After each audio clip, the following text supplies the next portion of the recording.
เว้าถึงสัตว์สาวสิ่งปลูกป่าแนะนำเทียบใส่แต่ก่อนกับปัจจุบันนี่ถือว่ามีความแตกต่างกันหลายก็สตกี้นั่นแหละเชื้อก็มีสร้างก็มีดงนี่ในช่วงระยะแต่กลางปี 2023 หา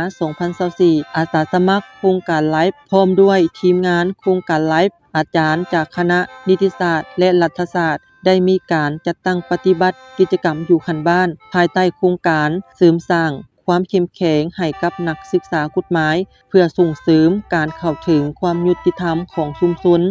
ซึ่งกิจกรรมของกลุ่มพวกเขาแม่นอยู่บ้านเมืองคุ้มผาน้อยเมืองยมราชแขวงคำม่วน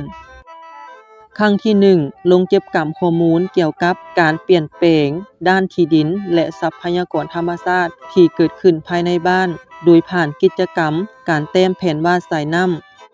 เว้าถึงสัตว์สาวสิ่งปลูกป่าแนะนำเทียบใส่แต่ก่อนกับปัจจุบันนี่ถือว่ามีความแตกต่างกันหลายแต่เมื่อก่อนนั้นปลูกป่าหรือว่าสัตว์บกสัตว์น้ำถือว่ามันมีหลายแต่มาฮอดปัจจุบันนี่แหละถือว่าหากินยากหายากแล้วจุดพิเศษหลักๆก็แม่นเพราะเรื่องบักไม้ทำลายป่าว่าซั่นจ้ะกะห้วยเมืองเฮานี่มันก็แห้งแล้วคือเดียวกับลูกกับหลานเห็นแต่ก่อนมันก็น้ำใช้น้ำอาบน้ำกินนี่ก็สะดวกสบายตกมาระยะนี้มันก็แห้งมาแล้วน้ำเนาะอาจารย์จ้ะก็มันไม่มีกองใหม่เลยจ้ะอันนี้มันทางเขาทางแฝนบนละมาจากแฝนบนเดี๋ยวนี้เพราะฉะนั้นที่อากนี่เพียงไม่อยู่ไม่ยางบ่แพะเลยมาชีไม่เพียงเดี๋ยวนี้ที่มันบ่จะมีแล้วเชื้อก็มีสร้างก็มีดงนี่กองใหม่กองตอกย่างเบิดตะกี้ฉะนั้น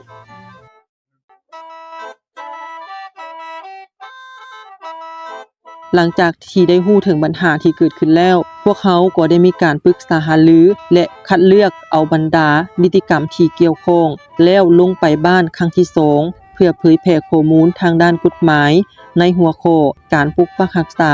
และนำใช้เครื่องป่าโคงดงแบบยืนยงการปกปักรักษาแหล่งน้ำและทรัพยากรน้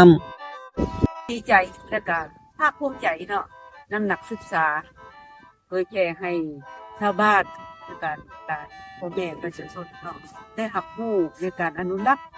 ทรัพย์สินธรรมชาติมีความสำคัญหลายเนาะต่อกับพ่อแม่ประชาชนให้รับรู้สิทธิและหน้าที่รับบทบาทเนาะในการคุ้มครองปกปักรักษาป่าไม้เนาะที่ดินป่าไม้หรือว่าแหล่งน้ำป่ายอดน้ำต่างๆหั้นเนาะหลายอันที่น้องน้อยเนาะก็ได้มาพันขยายได้ถ่ายทอดบทเรียนได้เชื่อมซึม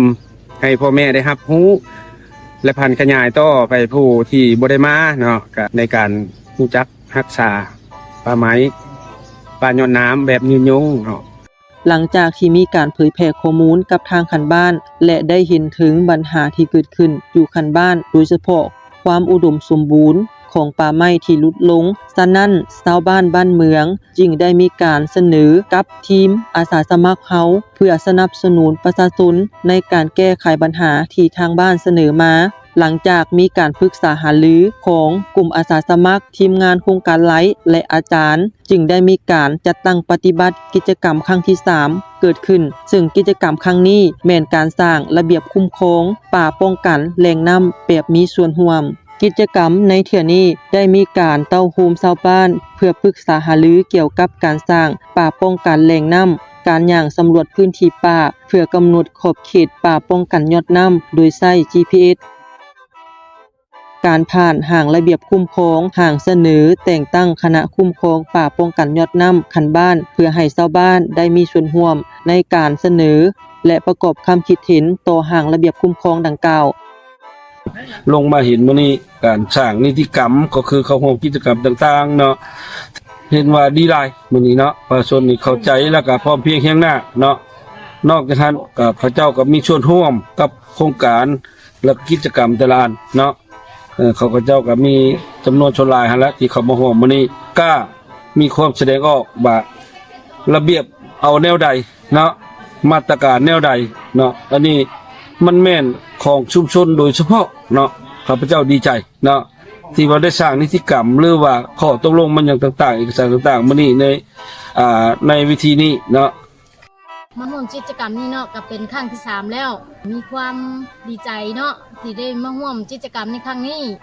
กับป่าก็มีความสำคัญกับ ประชาชนบ้านเฮาเนาะเป็นยอดน้ำก็ตามเป็นป่าไม้ธรรมชาติก็ตามถ้าเฮาปกปักรักษาได้เช่นลูกเช่นหลานเฮาก็สิได้ชมใช้น้ำ กิจกรรมในการกำหนดเขตป่าป้องกันแหล่งน้ำคันบ้านนี้แม่นได้รับการสนับสนุนทางด้านวิชาการจากคันเมืองเป็นอย่างดี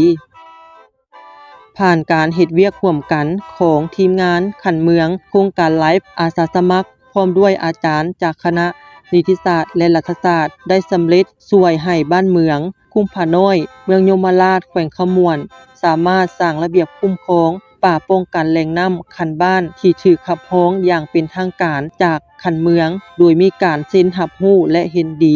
จากเจ้าเมืองยมราชระเบียบคุ้มครองดังกล่าวถือเป็นบ่อนอิงที่สำคัญในการคุ้มครองทรัพยากรธรรมชาติป่าไม้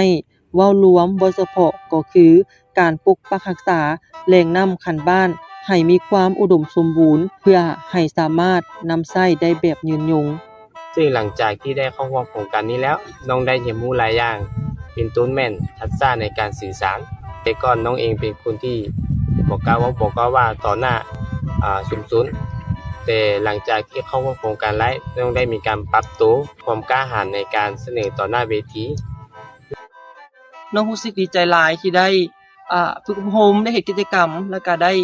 เฮ็ดเวียกตัวจริงในภาคสนามกับหมู่เพื่อนคนอื่นๆที่มาจากต่างบ้านต่างเมืองต่างแขวงแต่ว่าเฮาก็สามารถเฮ็ดเวียกร่วมกันได้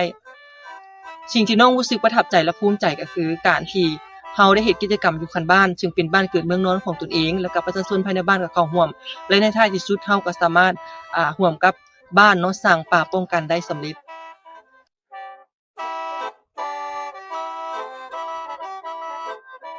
เดี๋ยวลูกโอนหลานมาโอ้มาลมขักแน่เดี๋ยวนี้แหละเหตุนั้นไผปกปักรักษาเฮาได้เป็นผู้ปกปักรักษาเฮาจังได้เรือบ่ให้ทางให้ทางสวนยาทางให้ทางเปลือกไม้นั้นเกิดเฮานี่แหละปกปักรักษานับแต่ละหัวละเฮาหลายปี10ปี20ปีมันก็ดีเนาะมันก็ใหญ่